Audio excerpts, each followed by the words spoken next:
Welcome back. If you just joined us, of course, over in the UK, Goldfinger. Been having a bit of a chat with him off air at the moment. Nice to have you back on Goldfinger. How are you doing? Thank you very much. I'm okay. Thank you.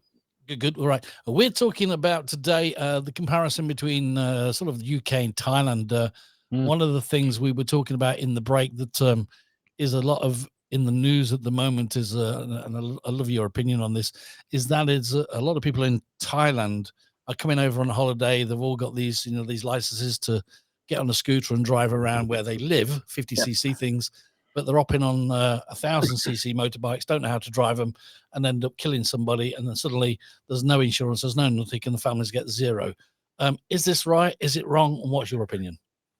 My opinion is that, firstly, let me ask you something. Whose legal responsibility do you think it should be to make sure that they have a license to cover driving that size engine vehicle? Should it Pretty be the simple. person hiring it or the people hiring it out? No, the people that are hiring the motorbike out should check all the documents 100% before they give them anything. That's my opinion. And that's fair enough. And that established that's fair enough. And I think that's where we are. Right. So moving on from that, the problem is it's all money oriented, isn't it? It's not safety oriented. That's the problem with the world generally today, is that people will put a quid before someone's, before someone's safety. That's the first sad thing. The second thing is, I don't think they should be allowed to hire out any vehicle on an international license. It should be interesting. No. You have to have a valid license, full license from your country of origin. Because on that license, especially throughout Europe, it clearly tells you if you qualify to ride a bike or not, and that you can ride a bike up to a 125cc. I think am I right in saying you'd know more than I will? I mean, because I'm going back years. I used to have the pink driving license from the UK. Well, you would. It's not that kind of show. I used to have the pink driving license. I used to have the pink driving license. That's what you say. Okay. Pink driving license, and on the back of it, it used to show the lorries over 7 ton, vans and cars, and then it had the bikes and it had the CCs. Are you going back to the paper license? No, the paper license was green. Yes, it was. Yeah. But then after that, it was being pink though. If it got washed, mine was the card. Mine was the plastic card that was. Yeah, that's what I've got now. Yeah. Right, and does yours say on the back of it what cars and bikes you can drive? Of course. Yeah, right, so there we go. That's exactly my point. Yeah. So we've established that they're the kind of licenses that they should be giving to the people behind the desk when they hire a bike. Because if it says they can drive a 50%, if it says on the back of the license they can drive a 50cc bike, why give them a 1000cc bike? Of course, right. And the other thing is for the people viewing, and again, I'm not born with this knowledge. I could be wrong, but to the best of my belief, when you pull out an international driving license from the UK, especially, I can't speak about any other country, that license is only valid for 14 days from the day you land in that particular country. People think they can drive on an international driving license for the length of their holiday, and they can't. It's valid for 14 days at any one time, valid for a year. So is it okay? But is it not sort of like if they said we're going on holiday for 4 weeks? Doesn't that international driver license cover them for 4 weeks? No, 2 weeks. I know the AA ones used to. 2 weeks and only one visit.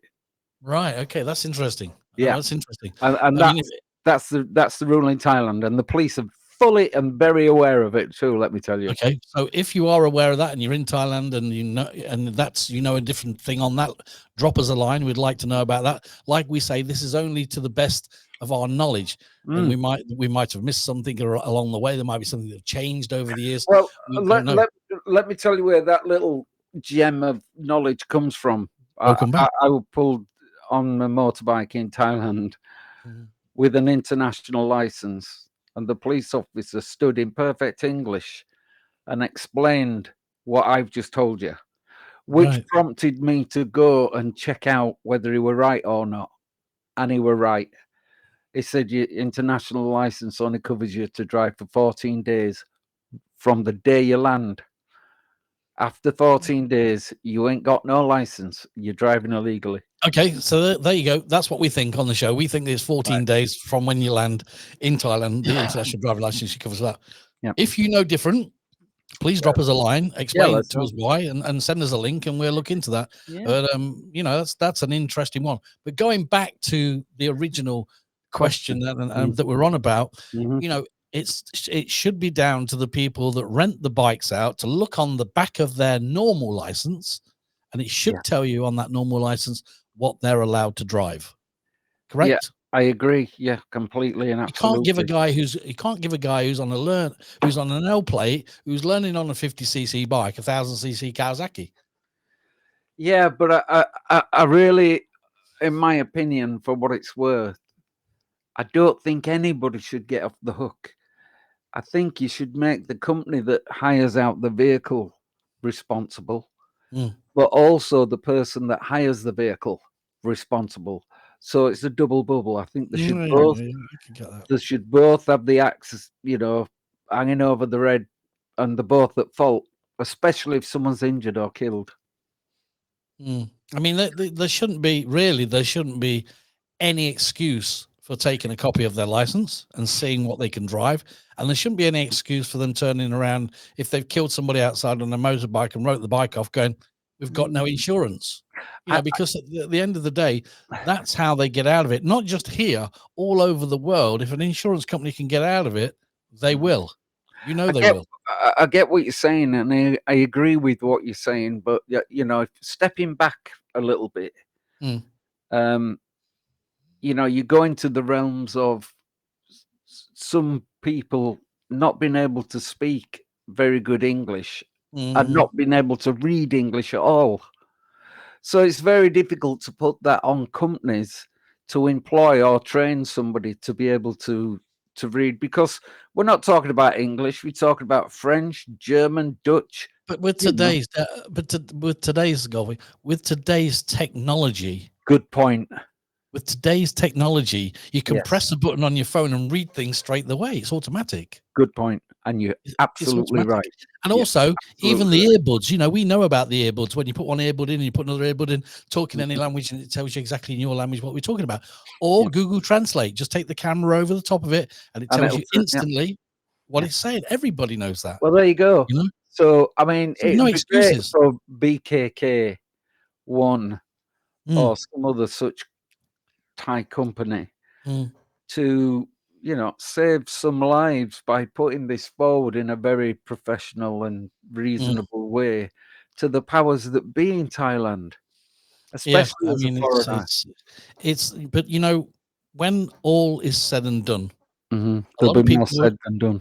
Probably they'll all sit around a table, they'll all debate about it, they'll all talk about it, and they'll all go, yeah, we'll do that.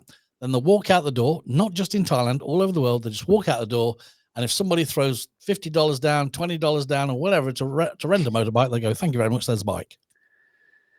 Yeah, I agree with you, but the consequences have to be in place for such things happening. I don't think they are. I don't think they are. No. I don't think that. And I so don't think they are. They can do it with impunity without fear of prosecution or reprisal. Because they know that. That's what they. That's why it needs bringing to light, like we're doing it in a small way now. It's bringing to light, because the amount of people, Thai and foreign, that lose their lives and limbs on the roads of Thailand, not just Thailand, not just Thailand, but it's holiday destinations in general. Yeah. You know, where you go on holiday, they either get drunk or they jump on a scooter or they jump on a motorbike, and they think they can drive 1000cc down a road at 150 miles an hour, and it's a bumpy road, and they don't know what's coming, and the next thing is bang, end game. I get it. I get it, and it's quite right. I get it. All right, okay, that's on bikes and of course licenses today down here on the podcast. Okay, let us know in the comments. Shall we have one from the UK? Yeah, we're gonna do that one in a second. We're gonna come back into that one in a second. We're gonna do the 10-minute ones, as we said. We'll put them on the chats, and basically they will be registered. All right, stay with us. Me and Golf will go back right after this, talking about the UK and the drivers over there. All right. All right. There you go. That's